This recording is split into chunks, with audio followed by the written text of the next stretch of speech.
그들이 사도의 가르침을 받아 서로 교제하고 떡을 떼며 오로지 기도하기를 힘쓰니라. 사람마다 두려워하는데 사도들로 말미암아 기사와 표적이 많이 나타나니 믿는 사람이 다 함께 있어 모든 물건을 서로 통용하고 또 재산과 소유를 팔아 각 사람의 필요를 따라 나눠주며 날마다 마음을 같이하여 성전에 모이기를 힘쓰고 집에서 떡을 떼며 기쁨과 순전한 마음으로 음식을 먹고 하나님을 찬미하며 또 온 백성에게 칭송을 받으니 주께서 구원받는 사람을 날마다 더하게 하시니라. 처음 오신 분들 특별히 반갑습니다. 저도 오늘 처음 왔습니다.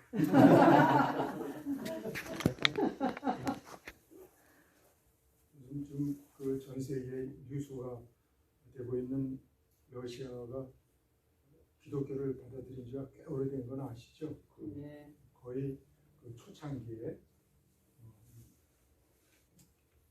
거의 뭐 2000년 됐다고 볼 수가 있죠. 그리고 정교회. 예, 그 이제 정교회가 국교가 된 것은 AD 988년이에요. 지금 몇 년 된 겁니까? 1000년이 조금 넘은 거죠. 제 기억으로는 한 20년 전에 1000주년 기념식을 했었어요. 교회 정교회 세운 지 1000년 됐다는. 근데 여러분들 아시다시피 교회가 다른 것들과 이렇게 결탁하기 시작하면 마이크 좀 가까이 해주시면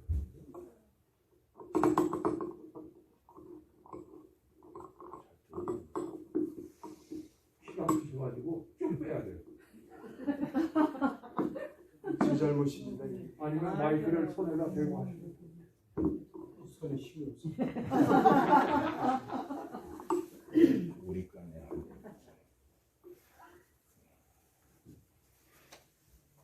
교회가 무엇인가? 그러니까 교회에 모인 저와 여러분들이 이 세상에서 어떤 존재인가? 이 말씀을 전하기 위해서 준비한 가운데 이 러시아 교회를 생각하니까 더 이 교회가 무엇인가? 그리스도인이 이 세상에서 어떤 존재인가가 우리에게 피부로 다가오는 것 같습니다.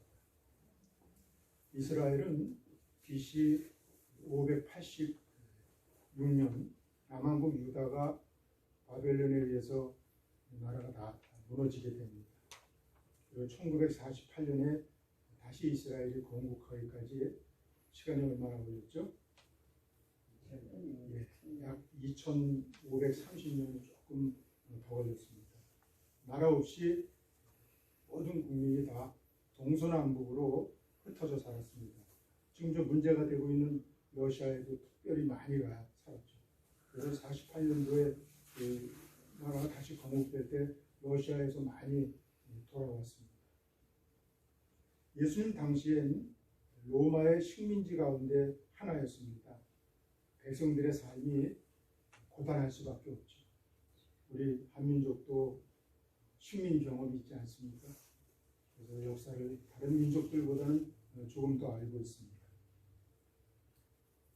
예수님은 그 식민지에서도 변방, 베들레헴에서 거기에서도 더 가난한 이 빈민촌 갈릴리에서 성장을 하십니다. 이제 성경은 오늘 읽었습니다. 누가복음 그 앞부분의 2장에 보면 한 사람을 통해서 이 예수님을 소개하는 장면이 나옵니다. 누가복음 2장 25절인데요. 시몬이라는 분이 있었습니다. 이분은 26절에 보면 성령의 지시를 받아서 예수님이 이 세상에 오실 거라는 것을 알고 그 예수님을 보기 전까지 내가 죽지 않겠다 하는 그런 그 말씀을 받았어요. 그래서 그가 아주 특별한 말씀이잖아요. 그래서 늘 성전에 나가서 기도를 했습니다. 자기의 성령께서 말씀해 주신 것을 기억하면서 그 성전에 가서 늘 기도를 하는데 성경이 이제 자세히 소상하게 나옵니다. 그런데 그 부모가 누굽니까? 예수님의 그 요셉과 마리아를 말씀하는 거죠. 아기 예수를 데리고 나오는 광경이 누가복음 2장에 소개되고 있습니다. 그 예수님이 성전에 이제 들어오는 것을 보고 이 시므온이 찬송 시를 씁니다. 이 누가복음에 소개됩니다. 32절에 보시면 이방을 비추는 빛이 지금 들어온다고 노래를 합니다.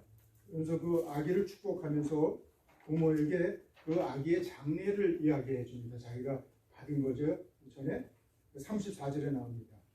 많은 사람을 패하거나 흥하게 하며 비방을 받는 표적이 되기 위해서 세움을 받았다.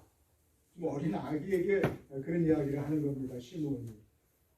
35절에는 또 칼이 내 마음을 찌르듯 하리니 이는 여러 사람의 마음의 생각을 드러내려 함이니라. 마음의 생각을 드러내니까, 그리고 마음의 생각이 드러나면 보통 우리는 어떤 반응을 보입니까? 자기가 뭐 인간이니까 허물이 많이 있을 수 있잖아요. 뭐 훌륭한 점도 있겠죠. 근데 허물이 있을 때는 그것을 돌이키고 다시 원래 상태로 돌아갈 수 있는 거죠. 이제 그걸 우리는 회개라고 하지 않습니까? 그런데 더 많은 사람은 어떻게 합니까?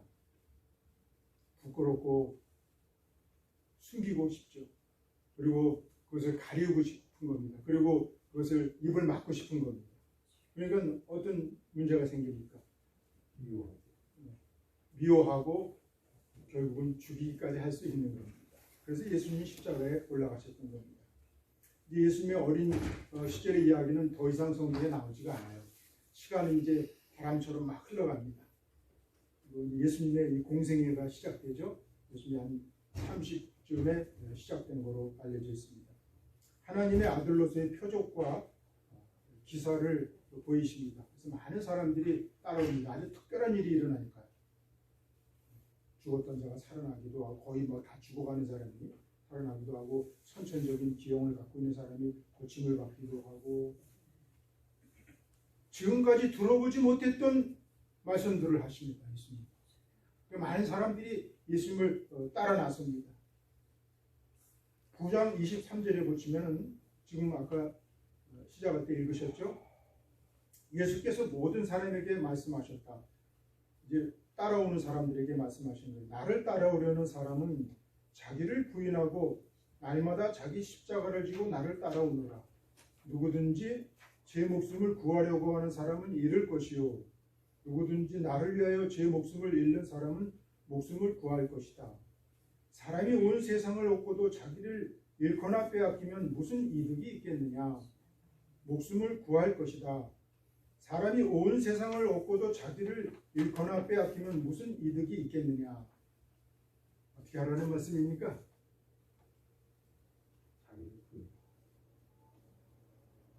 간단히 이야기하면 살고 싶으면 네가 지금 안고 있는 너희들의 그 생명의 모습이 죽어야 된다는 얘기입니다.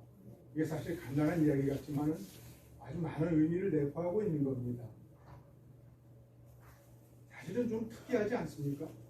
좀 특이한 그 말씀이잖아요. 보통은 사람들을 모으기 위해서는 무언가를 주겠다고 해야 되지 않겠어요? 그래서 사람들이 모아두는 곳에는 돈과 권력 같은 게 있잖아요. 그런 걸 주겠다고 해야 되잖아요. 뭐 선물이라도 주겠다고 해야지 사람들을 하나라도 더 모을 수가 있는 거 아닙니까? 그런데 나를 따라오는 사람은 자기를 부인하고,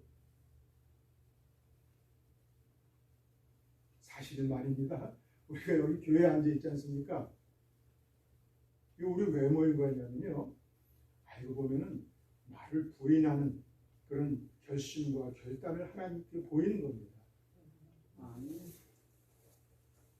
사실 알고 보면 이게 쉬운 일 같지만은 그렇게 쉬운 일이 아닙니다. 인간으로서는. 그래서 거의 불가능한 겁니다. 그걸 우리가 어떻게 알 수 있냐면요, 확인할 수가 있어요. 역사 속에서. 예수님의 이 말씀을 들은 사람들의 반응이 어땠습니까? 대부분의 사람들은 지금까지 걸어왔던 자기의 길을 그대로 계속합니다. 그리고 소수의 사람만 예수님을 따라 나섭니다. 자기 부인의 길을 따라 나서는 겁니다. 어떻게 이런 차이가 만들어지는가? 예수님의 말씀을 따랐던 사람들은 성령의 감동으로 눈에 보이는 것, 이면의 진실을 깨우친 사람들이었습니다. 지금도 마찬가지입니다. 그리고 예수님이 왜 중요하십니까? 그분이 도대체 누구시기에 따라 나선다는 겁니다. 여기 오늘 처음 오신 분도 계신데 왜 오셨습니까? 예수님이 누구십니까? 왜 그렇게 중요하십니까? 하나님께서 그 예수 그리스도를 통해서 당신을 드러내셨습니다. 그리고 더 중요한 것은 우리 인생이 하나님께로 돌아가는 길이 되기 때문입니다. 그러니까 하나님이 예수님을 통해서 우리에게 찾아오시고 우리가 그 길을 통해서 하나님께로 가는 길이기 때문에 중요한 겁니다. 성경의 핵심이 사실 그 말씀입니다. 그럼 복음서가 몇 개 있습니까? 4개가 있죠. 예수님의 인격과 행적이 전해집니다. 그 중에 이 누가복음은 유대인이 아닌 사람이 기록한 유일한 성경에서 복음이에요. 전체 성경에서 유대인이 아닌 사람이 기록한 게 없어요. 누가복음만 헬라인은 어느 나라 사람입니까? 혹시 아시죠? 다 지금 어느 나라 사람이에요? 지금 그리스 사람이죠. 그리스인 의사 누가에 의해서 기록된 겁니다. 이 고고학자들에 의하면은 누가는 당시 헬라어에 정통한 아주 신뢰할 만한 그런 역사가로서의 그 소양을 충분히 갖고 있었던 사람으로 알려지고 있습니다. 그는 로마 고위 관원인 데오빌로에게 2편의 편지를 보냅니다. 관원 누구요? 데오빌로. 데오빌로의 이름의 뜻은 하나님을 사랑하는 자라는 뜻입니다. 데오는 하나님, 데우스라는 말에서 빌레오, 하나님을 사랑하는 자라는 뜻입니다. 어떤 연유로 그런 이름을 갖게 되는지 모르지만 이 데오빌러가 아무튼 하나님 앞에서 신실한 그런 믿음의 소유자였던 것으로 보입니다. 2개의 편지를 써서 보냈다고 그랬죠. 첫 번째 편지는 누가복음입니다. 누가복음은 목격자들의 증언을 토대로 기록한 겁니다. 누가복음 1장 1절에 보시면 우리 중에 이루어진 사실에 대하여 처음부터 목격자들이 전하여준 내력을 기록하려고 붓을 든 사람이 많은지라. 예수님의 행적에 대해서 기록하려고 붓을 든 사람이 누가뿐이 아니라 마태, 마가, 누가, 요한 이 사람들뿐만 아니라 많은 사람들이 있었다는 거예요. 더 많은 사람들이. 그 중에 자기도 한 사람이라는 거예요. 이 모든 일의 근원을 자세히 살핀 나도 데오빌로 각하에게 차례대로 써보내는 것이 좋은지 아는데 그 이유가 뭐냐면 각하가 알고 있는 바, 그러니까 이 데오빌로는 이미 믿음이 있었어요. 알고 있는 바를 더 확실하게 하려 함이라. 그러면서 1장 78절에 이런 말씀이 있어요. 돋는 해가 위로부터 우리에게 임하여 어둠과 죽음의 그늘에 앉은 자에게 비치고 우리 발을 평강의 길로 인도하시리라. 지금 누가가 예수님이 했던 행적을 모아서 지금 편지를 쓰고 있잖아요. 근데 그 편지의 주인공이 누구예요? 예수님이잖아요. 그 예수님이 어떤 분이라는 거예요? 지금 편지 서두에 그 본론을 얘기하는 거예요. 그 예수님은 돋는 해라는 거예요. 인간들에게. 그리고 우리 발을 평강의 길로 인도한다는 겁니다. 두 번째 편지는 뭐라고요? 사도행전이죠. 사도행전은 교회가 세워지는 과정을 직접 목격하고 기록한 겁니다. 이 누가는 바울과 동행을 하면서 수차례에 걸쳐서 전도 여행을 하게 됩니다. 주님과 함께 살았고 동행했던 12제자와 또 소수의 여인들로부터 시작된 교회가 30년 만에 로마인들의 위협 속에 로마까지 순식간에 전해지게 됩니다. 그 과정을 이 사도행전에 소상하게 기록한 겁니다. 그래서 그걸 누구한테 보내는 거라고요? 데오빌로에게 또 보내는 겁니다. 그래서 두 번째 편지입니다. 1장 1절에 보면 이렇게 되어 있어요. 데오빌로요, 내가 먼저 쓴 글에는 무릇, 먼저 쓴 글이 뭐예요? 누가복음이죠. 무릇 예수께서 행하시며 가르치시기를 시작하신 것도 사도들에게 성령으로 명하시고, 예수님이 뭐 하신 거 편지로 써보냈다고요? 가르치시고 행하신 거예요. 두 가지입니다. 이게 중요한 겁니다. 1장 5절에 보시면 요한은 물로 세례를 베풀었으나 몇날이 못되어 성령으로 세례를 받으리라. 그리고 2장에는 그 성령께서 이제 강림하시는, 마가 요한의 다락방에 강림하시는 이제 기록이 있습니다. 그리고 14절에 그 성령 체험을 한 베드로가 오순절날 설교를 합니다. 21절에 그 설교의 요점이 나옵니다. 뭡니까? 누구든지 주의 이름을 부르는 자는 구원을 받으리라. 그리고 22절에는 이스라엘 사람들아 이 말을 들으라. 40절에는 너희가 이 패역한 세대에서 구원을 받으라. 그 이름을 부르면 어둠과 죽음의 그늘에 앉아있는 자들이 평강의 길로 인도를 받게 하는 그 예수님이 도대체 누구이십니까? 사람이 받을 수 있는 가장 귀하고 큰 복이 있다면 무엇일까요, 여러분? 여러분들 받고 싶은 복이 있다면 어떤 것이 있으실까요? 건강이요? 네. 건강도 평강이라고 하셨어요? 네. 예. 저는 건강. 네, 건강. 저는 두 가지 다 받고 싶습니다. 그리고 가끔 어떤 때는요, 하나님 저에게 돈도 좀 많이 주시면 좋겠다. 그런 생각이 들 때가 있어요. 아니 목사가 무슨 돈이 그렇게 필요한가? 필요를 느낄 때가 종종 있습니다. 정말 돈 몇 푼이 없어서 말할 수 없는 고통 가운데 앉아있는 사람들이 사실 많거든요. 그런데 그런 사람들을 보면 굉장히 무력감을 느껴요. 아무것도 해줄 수가 없잖아요. 돈이 없으면. 그렇죠? 빵이라도 하나 사주려면 돈이 있어야 되는 거예요. 그렇기 때문에 건강이라든지 돈이라든지 이것도 우리가 받고 싶은 복 중에 하나입니다. 그리고 그것도 틀림없이 복입니다. 그런데 제가 오늘 이 성경을 통해서 여러분들에게 드리고 싶은 말씀은 당연히 우리가 받고 싶은 복인데 성경이 말씀하시는 이 복은 그것과는 또 다른 차원의 복이라는 겁니다. 여러분 우리가 돈이라든지 건강이라든지 그건 굳이 우리가 하나님께 기도하지 않아도 모든 인류가 다 받고 싶은 복이잖아요. 그리고 예수님과 연관시키지 않아도 이 세상의 모든 사람들이 다 원하는 거잖아요. 그렇죠? 굳이 예수님의 이름으로 기도할 이유도 없어요. 그리고 여러분 아시다시피 예수님의 은혜를 모르는 사람도 평생을 병도 잘 안 걸리고 건강하게 이런저런 다양한 그 범죄를 하면서 건강하게 오래오래 살다 죽는 사람도 많습니다. 그런데 신실하게 살지만 참 이런저런 어려움과 또 질병 가운데 고난을 겪으며 그 인생이 아름답게 다 무르익어서 또 이렇게 흙으로 돌아가는 분들도 있어요. 그렇기 때문에 우리가 그걸 뒤집어 생각해 보면 돈과 건강이 우리가 다 받고 싶은 복이긴 한데 다른 면이 있다는 걸 우리가 금방 알 수 있잖아요. 깡패치고 건강하지 않은 사람이 없어요. 그리고 정말 큰 사기꾼들은 머리가 좋아요. 돈도 여러분 사기치면 다 가난하게 될 줄로 생각하는 사람은 그건 순진한 겁니다. 사기치면 부자 됩니다. 사기쳐서 부자 된 사람들 저는 너무너무 많이 봤어요. 그게 목적이, 그게 복의 어떤 근원이 될 수는 없는 거예요. 요한복음 1장 4절에 보시면 사도 요한이 예수님을 소개합니다. 그 안에 생명이 있었으니 이 생명은 사람들의 빛이라.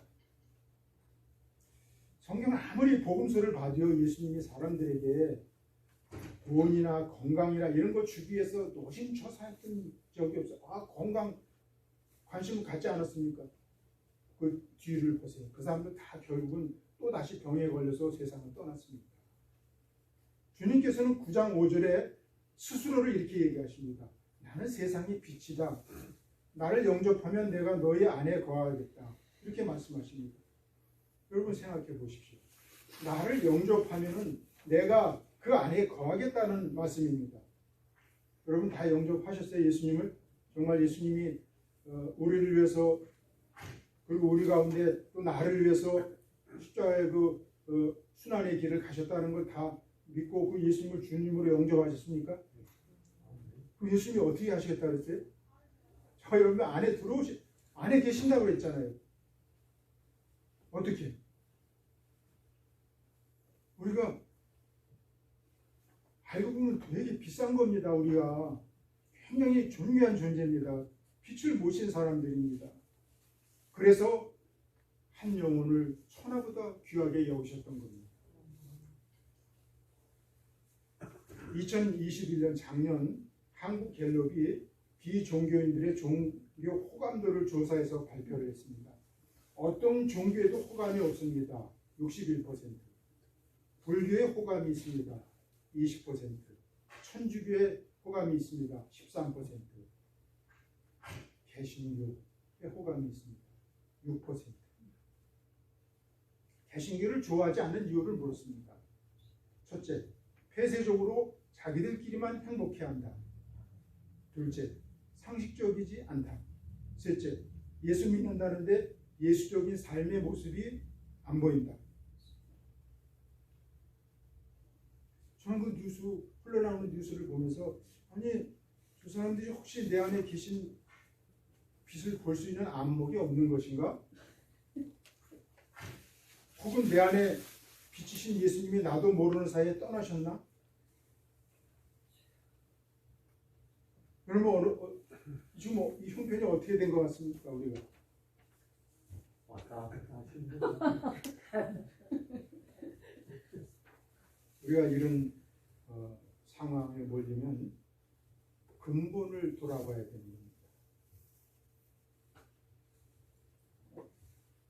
저는 이런 이 통계가 절대 진리를 얘기해줘서 개신교는 정말 6점, 100점에서 6점이면 그리 좋은 점수는 아니죠. 근데 그것이 모든 걸 다 반영한다고 보지는 않습니다. 우리 개신교 안에도 정말 100점 이상의 삶을 사는 그런 분들은 대부분 이름 없이 빛도 없이 사세요. 그래서 우리 잘 몰라요.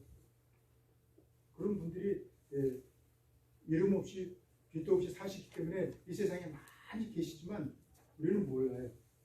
그분들이 알겠어요. 그래서 6점이 될 수 있는 거예요. 그러나 저는 그분들이 이야기한 호감이 없다는 그 이유에 대해서는 아닙니다 라고는 말을 못하겠어요. 제 스스로 저를 성찰하고 제가 속한 이 개신교 공동체, 한인 개신교인들을 말하는 겁니다. 전 세계에 흩어져 있는 한인 개신교들도 차이가 없습니다. 똑같습니다.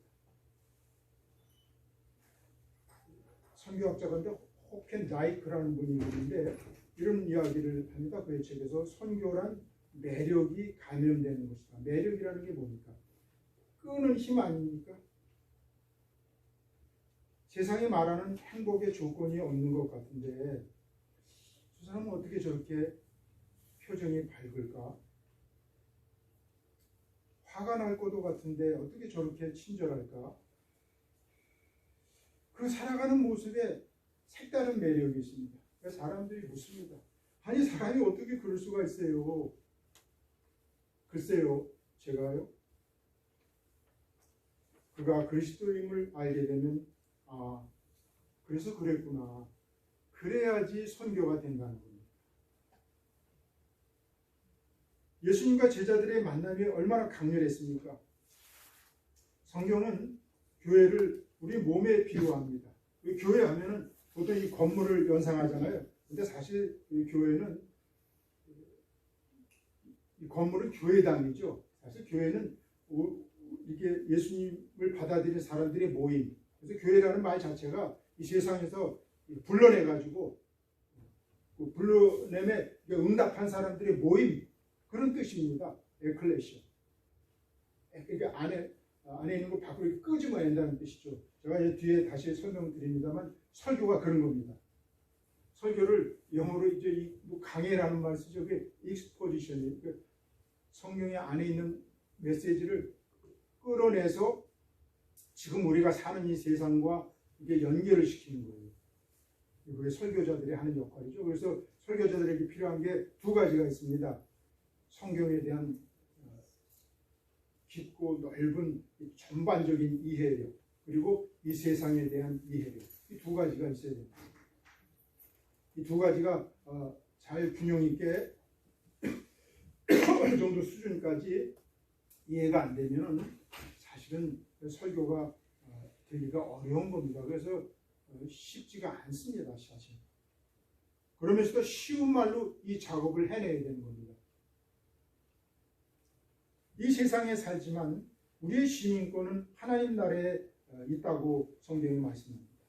여러분 그걸 믿으십니까? 아멘. 우리 그리스도인들은 다 다릅니다. 이렇게 생김새도 다르고 피부도 다르고 성격도 다르고 다 다르지만은 공통적인 게 한 가지가 있는 거 아닙니까? 그게 뭡니까? 네. 성령께서 우리로 하여금 예수님께서 어떤 분인가를 깨우치게 하시고 뿐만 아니라 그 예수님을 받아들일 수 있는 믿음을 갖게 하신 거예요. 그런 공통점이 있습니다. 그 안에 성령이 계십니다. 그리스도인들은 성령으로 말미암아 예수님께서 우리를 대신하여 죽음의 길을 가신 것을 믿음으로 알게 된 사람입니다. 이 성경에는요 항상 우리가 강조돼요. 근데 왜 한국의 이 크리스찬들이 그런 비난을 받느냐면요, 우리보다는 나에 관심이 많아요. 그래서 내 믿음, 심지어는 내 교회, 좀 조금 맞자면 내 교단. 그럼 그것은 우리가 구도자에게 예수님이 걸어가신 길을 쫓아가는 데는 아무런 도움이 안 됩니다. 우리는 하나님 나라의 시민으로서 충분한 겁니다. 그리고 이 세상에 많은 교리와 어떤 교회와 이런 다른 성격, 이것은 다 특성일 뿐입니다. 내 마음 가운데 예수님께서 나를 위하여 죽음의 길을 가셨음이 믿어지는 것이 성령께서 내 안에 계신다는 증거입니다. 쉽게 막말을 한다든지 작은 일에 자주 낙심을 한다든지 그럼 우리가 어떤 의심을 해봐야 됩니까? 성령께서 정말 내 안에 계신가? 우리는 그때 조금씩 의심을 해봐야 되는 겁니다. 몸의 모든 지체는 서로 깊은 연대를 이루고 있습니다. 그래서 발이 고통을 받고 있다면 우리 몸 전체가 불편하지 않습니까? 우리 모든 세상의 모든 그리스도인들이 다 한 몸에서 머리는 예수님이라고 말씀하시는 거잖아요. 그렇기 때문에 어떤 사람이 고통을 겪고 있어요. 그런데 전혀 나는 고통이 없어요. 그러면 둘 중에 하나죠. 몸이 죽은 몸이든지 나는 그 몸의 일부가 아니든지. 심지어는 한 동네에서 여러 교회가 서로 경쟁하는 경우도 있습니다. 이것은 스스로 교회 되기를 포기한 것과 다른 것이 아닙니다. 오늘 본문에 보시면요, 생명이 꿈틀대는 그런 교회 탄생의 모습을 우리가 볼 수가 있습니다. 오늘 제가 설교 제목을 아름다운 교회, 행복한 신앙생활이라고 말씀을 드렸는데 바로 그런 모습이 성경에 있는 겁니다. 오순절에 성령께서 강림하시고 베드로의 설교를 들은 3,000명이 회개를 합니다. 그 설교의 내용은 사실 단순합니다. 예수께서 저와 여러분들을 대신해서 죽음의 길을 가셨습니다. 그 예수님을 믿는 사람은 주님과 함께 부활의 새 생명으로 살아갈 수 있습니다. 성령께서 깨닫게 하시고 또 하나님의 영으로 감동을 받은 사람들이 그 하나님의 마음을 알아차리고 하나님의 말씀대로 살고 싶은 용기를 얻습니다. 요엘의 예언처럼 젊은이들은 무엇을 위하여 살아가야 할지 삶의 어떤 비전을 보기 시작합니다. 무엇이 그토록 아름다운 교회를 이루고 행복한 그리스도인들을 만들어가는가? 어떻게 저들이 이루는 공동체가 세상에 빛을 드러내는가? 오늘 우리가 이루어가야 하는 교회의 모습이 어떤 것인가를 보여주는 것입니다. 42절에 보시면요, 그들은 사도들의 가르침을 받는데 힘을 썼다고 합니다. 오늘 여러분들이 예배를 시작하면서 성경을 암송하는 것을 이렇게 확인받고 그러는데 저는 암송을 다 함께 하셔서 누가 틀리는 분이 있나 이렇게 시험을 보는 시간인 줄 알았더니 그걸 안 하시더라고요. 어떤 교회 가면 그런 것도 하는 기회가 있어요. 다음 주에 한번 해보시길 바랍니다.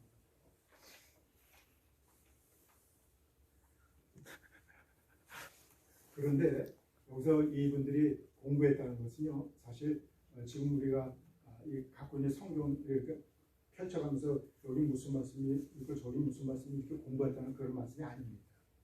그 당시에는요, 성경이 있었겠어요? 성경이 없잖아요. 그리고 그 당시에는 사실은 이 책보다는 조상 대대로 구전, 입으로, 기억으로 이렇게 구전되는 이 조상들의 말하자면 역사예요. 조상들의 역사를 구전으로, 십계명이라든지 이런 구전으로 한 사람이 그 문헌에 보면요, 한 사람이 나와서 이제 자기가 전에 조상 대대로 이제 전해 들었던 걸 암송을 해요. 그러면 여러 사람이 듣고 그것을 틀린 게 있으면 지적을 해서 교정을 해요. 그래서 사실상 이 구전은요, 이 필사에서 전해줬던 것보다 더 정확도가 높았답니다.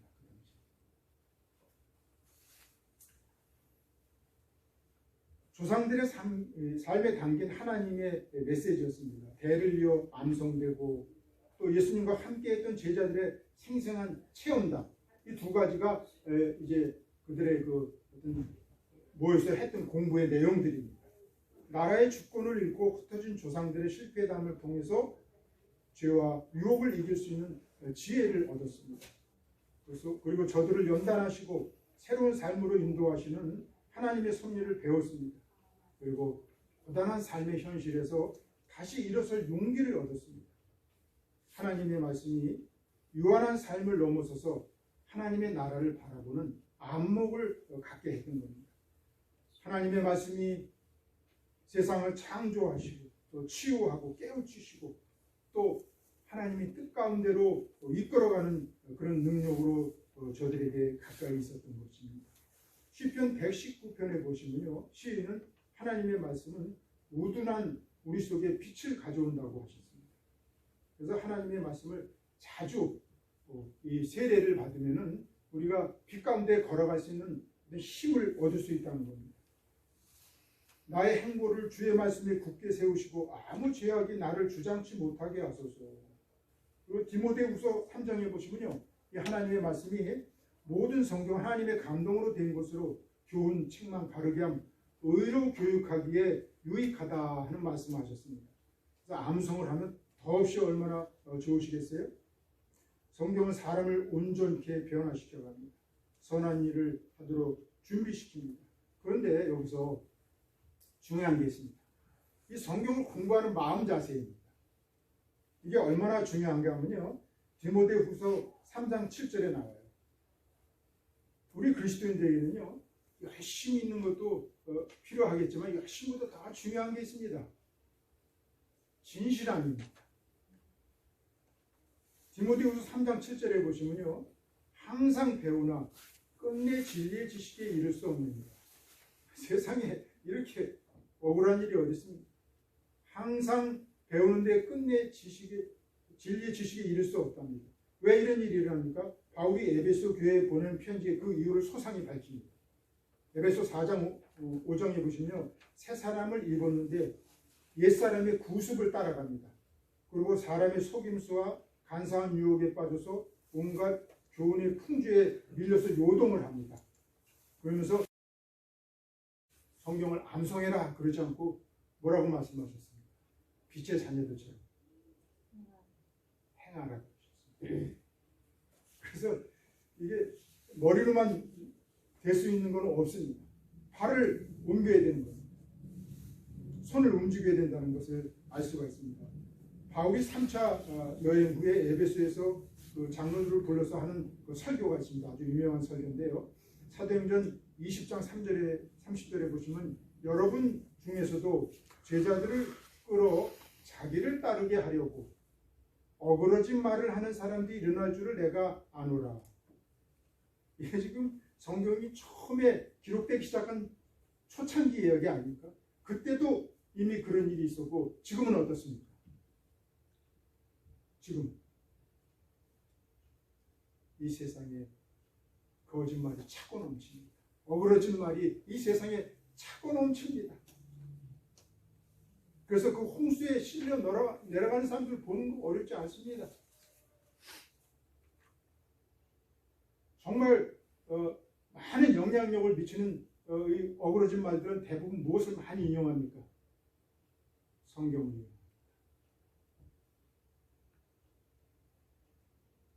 여러분, 이단들이 가장 많이 이용하는 거 뭡니까? 성경이. 우리보다 훨씬 많이 봅니다.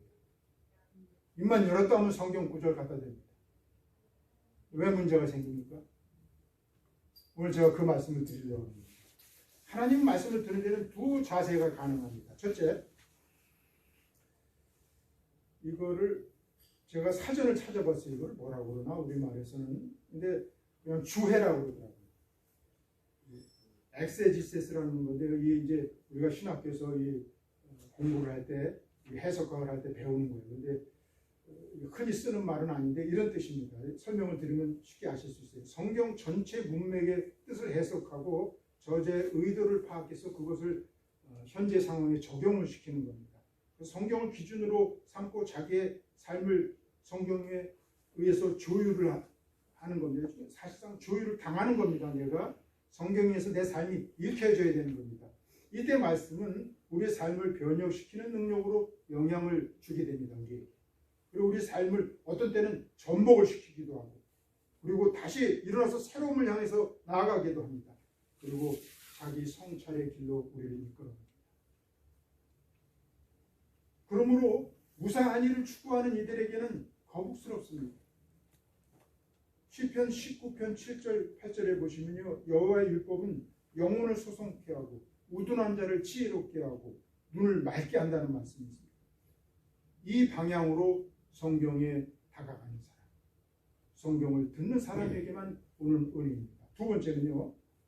이건 자의적 해석이라고 번역하기도 하는데 아이세제시스라는 말입니다. 이런 성경을 읽는 사람의 전제나 사상, 선입관을 본문 안으로 끌고 들어가서 해석하는 겁니다.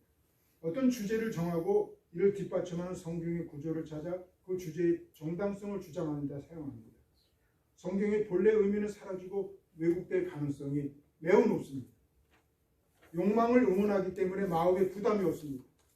욕망을 이렇게 응원해 주니까요. 도리어 욕망에 대한 용기가 생깁니다.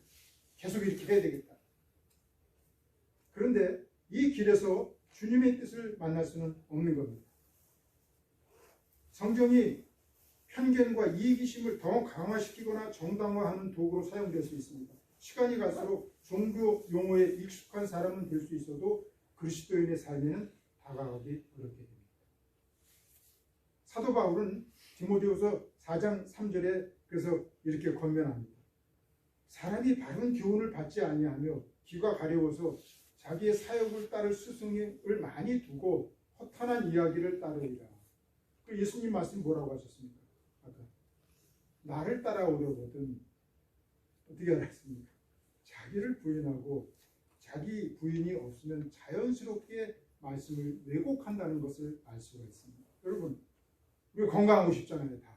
그리고 건강하고 싶은 마음은 잘못이 아닙니다. 너무나 당연하고 본능적인 겁니다. 그리고 건강은 참 축복입니다. 건강은 축복입니다.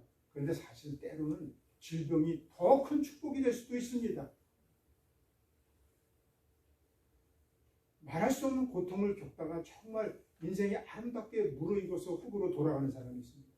근데 끝까지 팽팽하게 건강하게 살다가 짐승처럼 죽는 사람도 많습니다. 그래서 건강이 축복이 돼 그것이 우리의 속 사람을 새롭게 하지 못하는 사실은 저주가 될 수가 있다는 것을 우리가 기억해야 됩니다.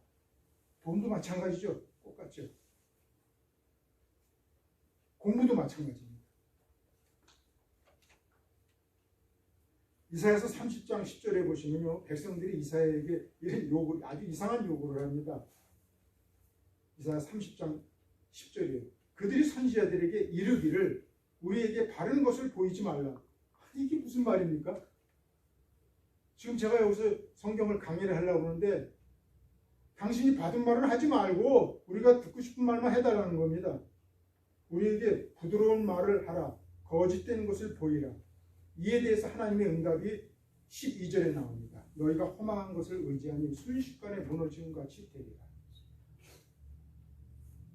여러분 이 성경은 사실 나라도 잃어버린 식민지 이스라엘의 역사가 기록되어 있잖아요. 그 역사 안에 어떤 메시지가 담겨 있는 겁니다. 그리고 온 인류를 향해서 그래서 이게 하나님의 말씀이 되는 것 아니겠습니까? 그런데 우리가 기억해야 할 게 있습니다. 이스라엘은 참 지금 작은 나라지만 엄청난 강국입니다. 그걸 제가 굳이 여러분들에게 설명드리지 않아도 잘 아실 겁니다. 경제력하며 심지어 그 어떤 군사력하며 뭐 어떤 분들은 노벨상을 뭐 몇 퍼센트 판매하며 여러분 잘 아실 겁니다. 그런데 성경에 나온 이 이스라엘 사람들은요, 실패한 적이 많았을까요? 성공한 적이 많았을까요? 성경에 나오는 이스라엘 사람들은 대부분 실패했습니다. 실패담입니다. 그래서 이거 보고 뭐 하라는 겁니까? 실패담을 보고 너희들은 그렇게 하지 말라는 이야기입니다. 이스라엘 사람들 대단하지 않습니다. 성경에 나오는 이스라엘 사람들. 대부분 다 실패한 이야기입니다. 가끔 성공했습니다. 그래서 이스라엘의 역사는 모든 민족과 세대에 걸쳐서 반면 교사가 되고 있는 겁니다. 하나님께서 저들을 다시 일으키시기 위해서 반복적으로 주신 은혜가 있습니다. 이사야서 30장 20절에 주께서 너희에게 환난의 떡과 고생의 물을 주시나. 이게 중요해요. 이걸 통해서 그들이 배우기도 했지만 주시나 이스라엘의 역사 안에는 하나님의 섭리와 뜻이 담겨 있는데 그들은 계속 살짝 일어서다가 계속 무너집니다. 우리가 우리의 생각과 일치하는 말을 들었을 때 은혜 받았다고 여기는 경우가 있습니다. 그러나 사실은 은혜는 자신의 욕구나 생각과는 달라도 하나님의 뜻에 믿음으로 순복할 때 경험할 수 있는 겁니다. 하나님의 말씀이 최선이라는 믿음으로 손에 띄는 것처럼 보일지라도 자신의 발걸음을 믿음으로 내닫을 때 비로소 은혜를 누리는 삶으로 들어간다는 것을 성경이 말씀하고 있습니다. 혼돈과 어둠이 있는 이 세상에서 하나님의 말씀은 우리의 생명을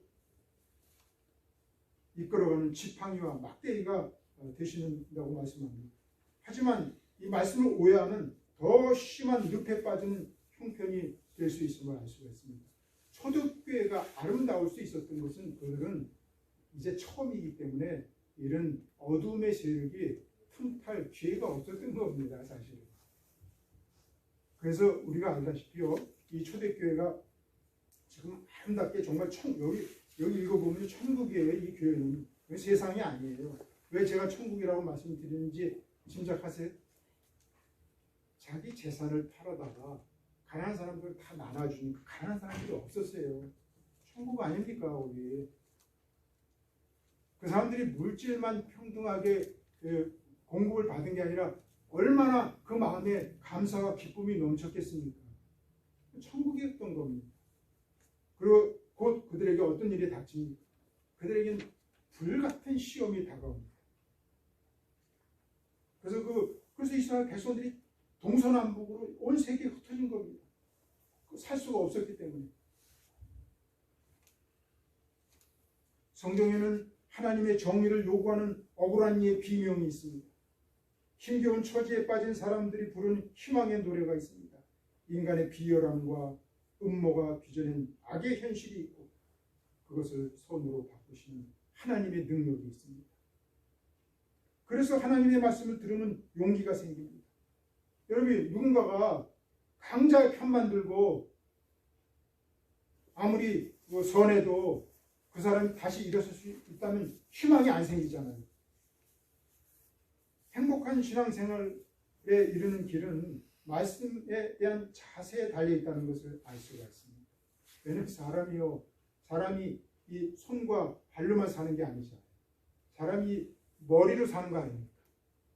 그렇기 때문에 이 마음 자세가 삐뚤어지면은 성경을 아무리 많이 봐도 결국은 하나님의 뜻 가운데 이룰 수가 없게 되어 있기 때문입니다. 사람이 변화되면 말씀을 듣는 자세의 변화가 온다는 걸 알 수가 있습니다. 이때 말씀이 그 사람으로 하여금 은총의 세계의 눈이 열려지게 합니다. 사도행전 4장에 보시면 사도들이 어떤 사람들인지 소개합니다. 가르침이 없는 어부 출신들입니다.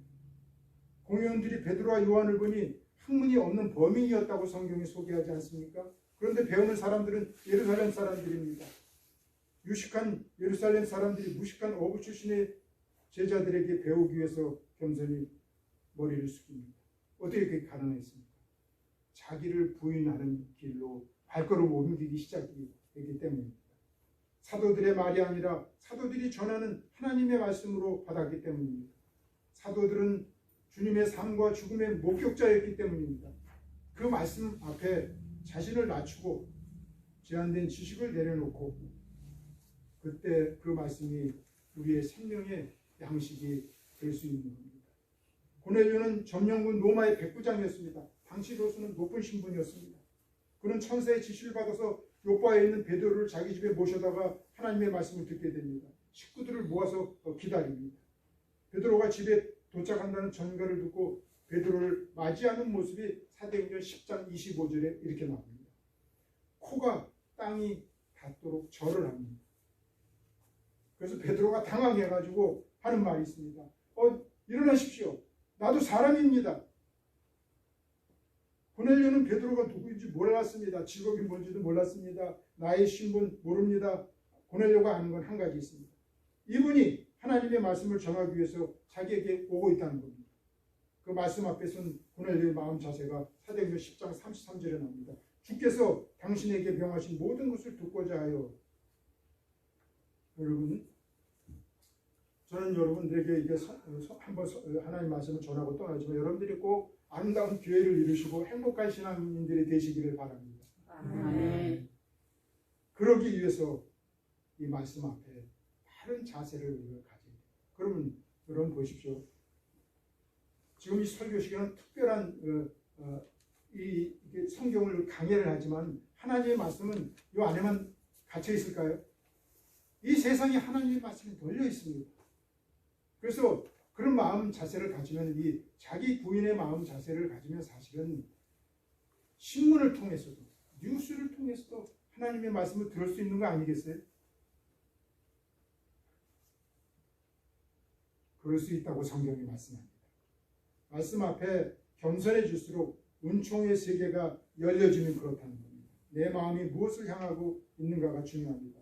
전혀 힘썼다는 말은 간절히 사모하는 마음이 있었다는 겁니다. 현대는 통신수단의 발달로 전 세계 어디서나 하나님 말씀을 들을 수 있습니다. 그러나 아무리 비가 많이 와도 그릇을 뒤집어 놓으면 물이 채워질 수 없는 것처럼 사사로운 욕망을 내려놓지 못하면 아무리 세상에 하나님의 말씀이 많이 폭포수같이 쏟아져도 내 것은 될 수가 없는 겁니다. 아무쪼록 하나님의 말씀이 여러분들 삶 속에 꼭 들려주실 수 있기를 빕니다. 아멘. 하나님 나에게 말씀해 주십시오. 말씀을 듣는 저에게 행복이 있습니다. 43절에 보시면 사람마다 두려워하는 마음이 있었습니다. 그걸 무서워하는 마음하고 다른 겁니다. 마치 자기를 사랑한다는 것을 아는 자녀들이 그 아버지가 엄한 마음을 갖고 엄하게 야단을 칠지라도 그 엄한 그 아버지 앞에 두려운 마음으로 그 경청해서 듣는 꼭 그런 마음입니다. 교제하며 떡을 떼는 모습입니다. 서로 다른 이웃들과의 교제를 통해서 저들의 삶의 지평이 넓어졌습니다. 갈수록 더욱 성숙한 사람들이 되어갈 수 있었던 겁니다. 2장 44절 45절에 보면은 말씀드렸듯이 모든 물건을 서로 통용하고 재산과 소유를 팔아서 각 사람의 필요를 따로 나눠주고, 이건 참 부담되는 말씀입니다. 팔아야 되잖아요. 내 거 다 나눠주려면 어떻게 하겠어요? 아마 이게 할 수 있겠어요 요새? 그러나 성경의 가르침이라는 걸 최소한 우리가 알아야 됩니다. 자기 부인의 길을 가는 사람들의 모습입니다. 자기 부인을 하지 않으면 꿈도 꿀 수 없는 얘기 아닙니까? 어떻게 자기 재산을 팔아서 가난한 사람들이 필요를 채워줍니까?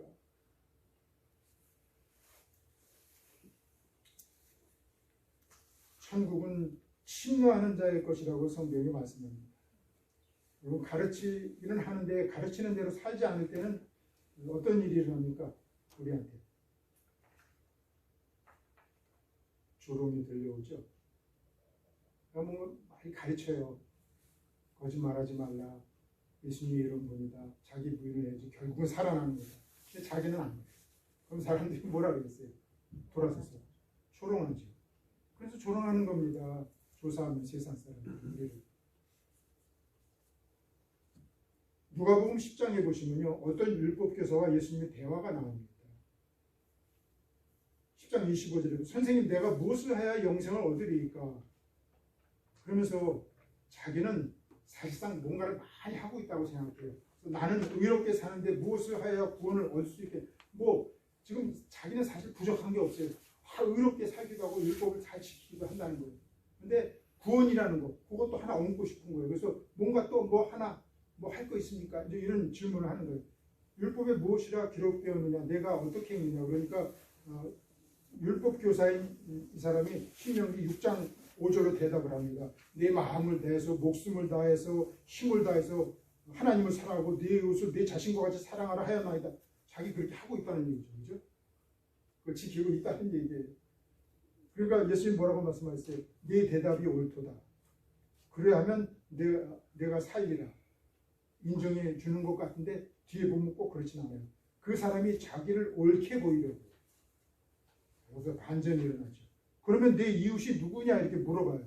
예수께서 대답하여 이르시되 어떤 사람이 예루살렘에서 여리고로 내려가다가 강도를 만나 옷을 벗기우고 죽도록 이렇게 맞게 돼요. 그 유명한 이야기 아닙니까? 그런데 누가 지나갑니까? 제사장 레위인 또 그를 보고 다 피하여 지나갑니다. 그리고 어떤 사마리아 사람이 지나가다가 결국은 사마리아 사람은 제사장과 레위인들이 볼 때는 거의 개처럼 여기는 사람들이었거든요.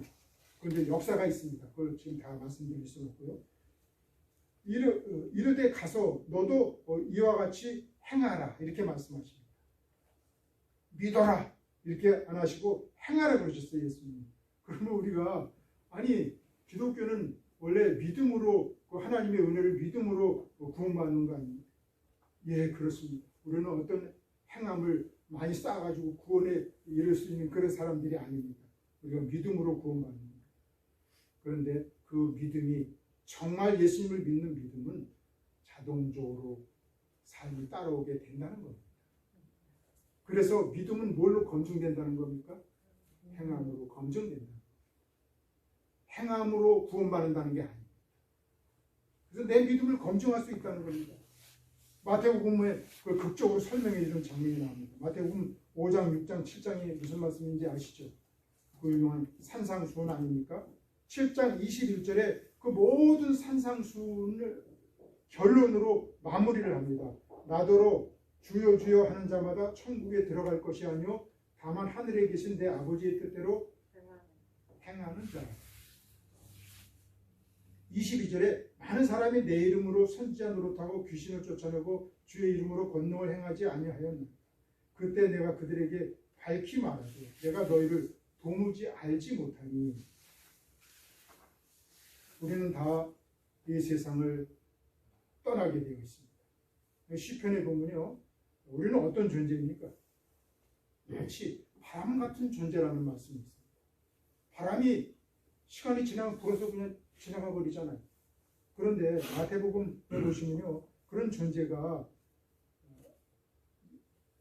반석에 뿌리를 내리면 영원한 생명을 얻을 수 있지만은 결국 흔들리는 것에 자기의 삶을 무게 중심이 가게 되면 결국은 창수가 일어나는데 다 쓸려 버린다는 거예요.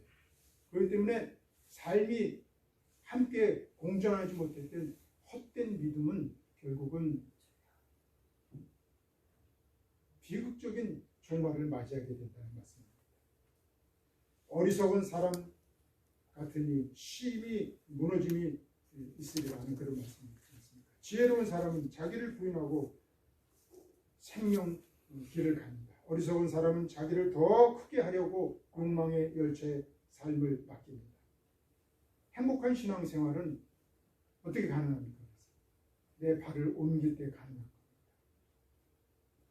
1919년에 간디가 남아프리카 공화국에서 변호사로 개업을 해서 일을 했던데 한 번은 1등석 기차를 탔다가 유수의 인종이라는 이유로 쫓겨났습니다. 그때부터 간디는 절대 예수 안 믿겠다고 결심하고 인도로 돌아와서 30년 동안 독립운동을 합니다. 예수님을 구원의 주님으로는 안 믿기로 작정했지만 예수님이 가르쳐 주신 말씀을 실천하기로 결심합니다. 그 중에 특별히 산상수훈을 원수를 사랑하라. 오른밤을 치면 왼밤을 돌려대라. 그 말씀을 자기가 지키기로 결심하고 정말 지키는 그런 삶을 삽니다. 한 사람이 한 말씀 한 부분을 붙들고 실천하기 시작할 때 당시에 그를 따르던 많은 사람들이 인도 전역에서 일어나서 비폭력 독립운동에 참여를 하게 됩니다. 결국 그래서 그들이 독립을 이뤄내지 않습니다. 그때 그를 따라서 감옥에 끌려갔던 사람들이 20만 명이 넘었다고 기록에 나와 있습니다. 그 한 말씀 붙들고 살아갔다. 결국 영국이 그 비폭력 앞에 무릎을 꿇게 됩니다. 그 영국이 인도를 떠날 때 간디가 그들에게 했던 유명한 말이 지금까지 전해져 오고 있습니다. 당신들이 만든 예수는 가져가고 성경 속에 있는 예수는 두고 가십시오. 한 번은 선교사가 그를 찾아가서 어떻게 하면 힌두교가 주류인 인도의 기독교가 뿌리를 내릴 수 있을까 물었습니다. 선교사를 포함해서 그리스도인들이 예수 그리스도처럼 살도록 하십시오. 기독교의 가르침을 철저히 순종하십시오. 그 가르침의 품위를 떨어뜨리거나 저하시키지 마십시오. 사랑을 실천하십시오. 그리스도인이 아닌 사람들의 입을 통해서 하나님이 우리에게 말씀하신 것. 아무쪼록 저와 여러분들이 행복한 그리스도인이 되는 길을 가질 수 있기를 빕니다. 네. 그것이 참된 기쁨을 우리에게 주기 때문입니다. 기도드리겠습니다. 하나님 아버지, 오늘 저희들이 잠시 하나님의 말씀을 들었습니다. 주님께서 친히 하셨던 말씀, 나를 따라 오려는 사람들은 자기를 부인하고 자기에게 주어진 삶의 책임을 다하며 나를 쫓으라고 하셨던 이 말씀을 다시 되새겼습니다. 진정 주님께서 우리 안에, 내 안에 빛으로 계신 것을 저희들이 믿음으로 알았습니다. 하나님 아버지, 하지만 때때로 저희들이 미혹해서 어리석어서 우리 안에 있는 예수님을 가리울 때가 있습니다. 하나님 아버지, 저희들로 하여금 용기와 믿음을 주시옵소서. 흔들리는 이 세상에 살지만 흔들리지 않는 하나님 나라에 우리의 인생의 뿌리를 내려가는 저희들이 될 수 있도록 붙들어 주시옵소서. 감사하며 예수 그리스도의 이름으로 기도드립니다. 아멘. 아멘. 아멘.